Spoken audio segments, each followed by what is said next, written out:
لبیک یا رسول اللہ، لبیک یا رسول اللہ۔ آج میری اور آپ کی حالت یہ ہے کہ آج ایک فیشن کے طور پہ یہ بات کہی جاتی ہے جی دین پہ چلنا بڑا مشکل ہے۔ میں پوچھتا ہوں دین پہ آج چلنا مشکل ہے یا جب بلال حبشی چلے تھے تو اس وقت چلنا مشکل تھا؟ آج تو ہم مسجد میں آئے تو قالین بچھے ہوئے تھے، گرم پانی دستیاب تھا، ہیٹر چل رہے تھے، اور ہم کہتے دین پہ چلنا بڑا مشکل ہے۔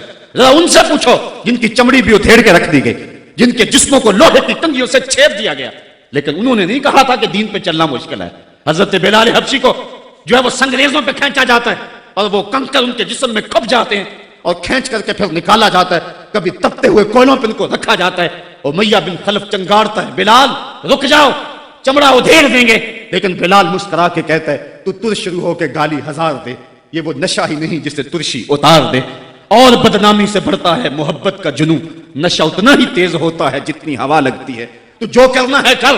بلکہ بلال حبشی کو تپتی ہوئی ریت پہ لٹایا اور سینے پہ رکھا پتھر، اور بلال مسکرا رہے، اور کوئی شخص پاس سے گزرا، کہا بلال مسکرا رہے ہو اور یہ تمہارے اوپر اتنا ظلم اور جبر کر رہے ہیں؟ تو بلال حبشی نے جو جواب دیا، کہا تم بازار میں جاتے ہو نا مٹی کا برتن خریدنے، تو اس کو بھی ٹھونک بجا کے دیکھتے ہو کہ اس کی آواز تو ٹھیک ہے کہیں کچا تو نہیں ہے؟ کہا تم تو برتن بھی خریدتے ہو تو ٹھونک بجا کے دیکھتے ہو، میرا رب بلال کی خریداری کر رہا ہے، وہ ٹھونک بجا کے دیکھ رہا ہے کہ کہیں بلال کچا تو نہیں ہے۔ میں کہتا ہوں مالا خرید لے بلال کو، خرید لے بلال کو، یہ کچا نہیں ہے، تیری راہ میں جان بھی مارنی پڑی تو قربان کر دے گا۔ آج شور ہم نے ڈالا ہوا ہے، بڑا مشکل ہے دین کے اوپر چلنا۔ ذرا اس کی کہانی بھی پڑھو، ذرا اس کی زندگی بھی دیکھو کہ جس کی دونوں ٹانگوں کو دونوں اونٹوں کے ساتھ باندھ دیا گیا اور کہا پھر جا اپنے نظریے سے، ورنہ ابھی جب اونٹوں کو ہانکیں گے تیرا جسم چر جائے گا اور دو حصوں میں تقسیم ہو جائے گا۔ اس نے کہا کر لو جو کرنا ہے، اور جب اونٹوں کو ہانکا لگایا گیا، ہمیں تاریخ بتاتی ہے کہ جب اس کا جسم چرنے لگا اور سرخ سرخ قطرے گرنے لگے تو ہماری عقل تو یہی کہتی ہے کہ اس نے چیخوں سے آسمان کو سر پہ اٹھا لیا ہوگا، لیکن ہمیں تاریخ نے بتایا جب تک زبان بولتی رہی اس کے لبوں پہ یہی تھا، فزتو برب الکعبہ، فزتو برب الکعبہ، کعبے کے رب کی قسم میں زندگی کی بازی جیت گیا ہوں۔ آج شور ہم کر رہے ہیں، یار ہم سے تو وہ عورت اچھی، ابھی دور کی بات نہیں ہے، اقبال نے نظم کیا وہ ایران کی طاہرہ نامی عورت، جس کو ایک کنویں کے کنارے کھڑا کیا، اس کے سامنے اژدہا ڈالے اس کنویں کے اندر اور بچھو ڈالے اس کنویں کے اندر، کہا پھر جا اپنے نظریے سے ورنہ اس میں پھینک دیں گے تجھے۔ اس نے کہا مجھے ایک رات کی مہلت دے دو، کہا جا دی، رات گزر گئی، پھر وہاں لے جایا گیا، کنویں کے کنارے کھڑا کیا گیا، وہ کنواں جس میں اس کے سامنے بڑے بڑے سانپ اور اژدہا ڈالے تھے، کہا پھر جا اپنے نظریے سے ورنہ تجھے دھکا دے دیں گے اور یہ سانپ تیری بوٹیاں نوچ لیں گے۔ اس نے کہا پھینک دو۔ کہا تو نے رات سوچا نہیں ہے؟ کہا میں نے سوچنے کے لیے رات تو نہیں مانگی تھی، میں نے رب کی عبادت کے لیے مانگی تھی، میں نے تو استقامت طلب کرنے کے لیے مانگی تھی، رب سے یہ عرض کرنے کے لیے رات مانگی تھی مالک عورت ذات ہوں، اور میرے سامنے اتنے سانپ اور اتنے بچھو پھینکے گئے، اور جب میں ڈالی گئی نا اس کنویں میں تو وہ میری بوٹیاں توڑیں گے، مجھے ڈنگ ماریں گے، کہیں ایسا نہ ہو کہ میری چیخوں کی آواز غیر محرم سنیں اور پھر وہ تمسخر اڑائیں اس پہ، اور محمد عربی کی امت کی ایک باندی پر وہ تمسخر اڑائیں اور کہے اڑائیں۔ میرے مالک مجھے صبر دے دے، مجھے حوصلہ دے دے، اور میں نے رب سے یہ حوصلہ مانگ لیا ہے، اب پھینک دو تم میری چیخ نہیں سنو گے۔ ہم میں سے تو وہ عورت اچھی تھی، اور آج ہم جو ہے وہ کہتے ہیں بڑا چلنا مشکل ہے دین پہ، ان کی چمڑیاں بھی ادھیڑ دی گئی۔ حضرت خباب بن ارت کے ساتھ کیا نہ ہوا، حضرت سمیہ کے ساتھ کیا نہ ہوا، حضرت زنیرہ کے ساتھ کیا نہ ہوا۔ پڑھیں تاریخ، عظیمتوں پہ مشتمل تمہاری تاریخ ہے، اور آج ہم کس جگہ پہ کھڑے ہیں، اور آج ہم دین کے لیے تھوڑی سی تکلیف بھی برداشت نہیں کرتے، بلکہ ہماری بے غیرتی کا حال تو یہ ہے کہ بیرون ملک جانے کے لیے لوگ اپنے آپ کو مرزائی نہیں لکھ رہے۔ مرزائی ختم نبوت کا باغی ہے، مرزائی گستاخ رسول ہے، ایک منٹ کے سینکڑویں سیکنڈ کے مطابق بھی جو ہے وہ اپنے آپ کو گستاخ رسول کو کہلوانا کیسے مومن گوارا کر سکتا ہے؟ آج کتنے لوگ ہیں جو مرزائی لکھ کے بیرون ملک چند ٹکوں کے لیے جو ہے وہ اپنا دین بیچ رہے ہیں۔ کہاں وہ لوگ اور کہاں یہ زمانہ؟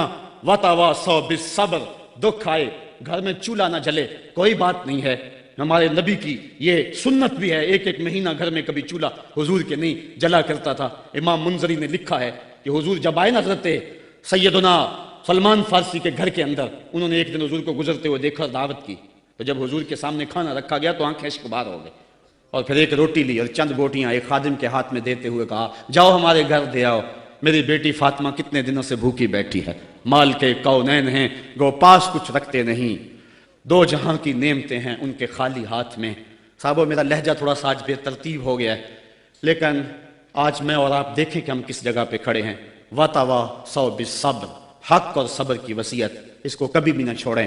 حضرت عمر فاروق رضی اللہ تعالیٰ عنہ کی جب سانس ٹوٹ رہی تھی، ایک انصاری آپ کا حال پوچھنے آیا اور اس کی شلوار ٹخنوں سے نیچے لٹک رہی تھی. اس نے کہا حضرت آپ کا کیا حال ہے؟ کہا اللہ کا شکر ہے میرا حال تو ٹھیک ہے، جوان تیرا حال ٹھیک نہیں ہے. اس نے کہا حضرت کیا ہوا؟ کہا یہ شلوار اوپر کر لے، یہ تہبند اوپر کر لے، ایک تو تیرے کپڑے ناپاک ہونے سے بچ جائیں گے، دوسرا تیرا رب بھی راضی ہو جائے گا. اور اس کے بعد آپ کی سانس ٹوٹ گئی اور دائی اجل کو لبیک کہہ گئے. تو وصیت کے عمل کو آج ہم نے چھوڑ دیا ہوا ہے، اور آج ہماری جو حالت ہے اور جس جگہ پہ ہم کھڑے ہیں اسی کشتی کو ہے خوف تلاتم صد حیف منہ موڑ دیے تھے جس نے بڑھتے ہوئے طوفانوں کے. ہم ٹوٹتے تھے تو زمانہ ہمیں راستہ دیتا تھا، دنیا ہماری باج گزار تھی اور ہم کائنات کے حکمراں تھے. لیکن آج وہ لمحے، وہ اندلس کی کہانیاں اور وہ سسلی اور سکلیا کے اندر جو کچھ ہماری جو ہے وہ عظیمتوں کی کہانیاں تھیں، آج کہاں ہیں؟ آج کابل میں، کندھار میں، قلعہ جنگی میں، دشت لیلہ میں، تورا بورا میں، تکریت میں، موصل میں، بغداد میں، القدس میں، کشمیر میں، دریائے آمو کے دونوں کناروں پر اور ڈل جھیل کے اندر تیرتی ہوئی لاشیں آج کیا کہانی بتا رہی ہیں اور ہم کس جگہ پہ کھڑے ہیں. صاحبو ہمیں پوری طرح سے یکسوئی سے آگے بڑھنے کی ضرورت ہے، اور سورۃ العصر ہمیں جس سمت بلا رہی ہے یہ اس عصر اور اس زمانے کا تقاضا ہے. اللہ تعالیٰ میرے بے ترتیب جملوں کو اپنی بارگاہ میں قبول فرمائے. اور وہ رب ایسا فرماتا ہے اشہد بلال عند اللہ اشہد، بلال کی اشہد بھی اللہ کے ہاں اشہد ہے.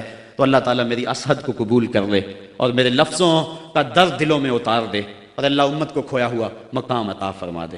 کار ما آخر شدو آخر زما کار نشد، مشتے خاک ما غبارے کوچائے یارے نشد.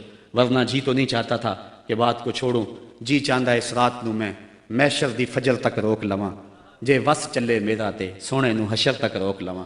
نہ نظر کرم دی چات مکے، نہ یہ بات مکے، نہ یہ رات مکے، مگر دل کے ارمانہ پورے ہوئے تھے ابھی، یہ غضب ہو گیا کہ سحر ہو گئی.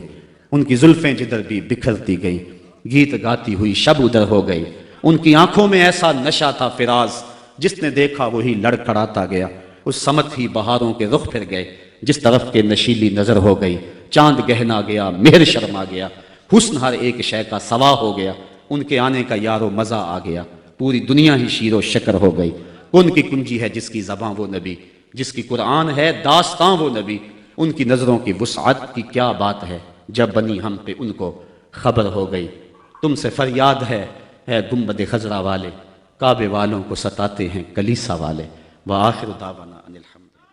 حضرت علامہ فاضل نوجوان ثاقب رضا مصطفی افکار و خیالات کا اظہار فرما رہے تھے.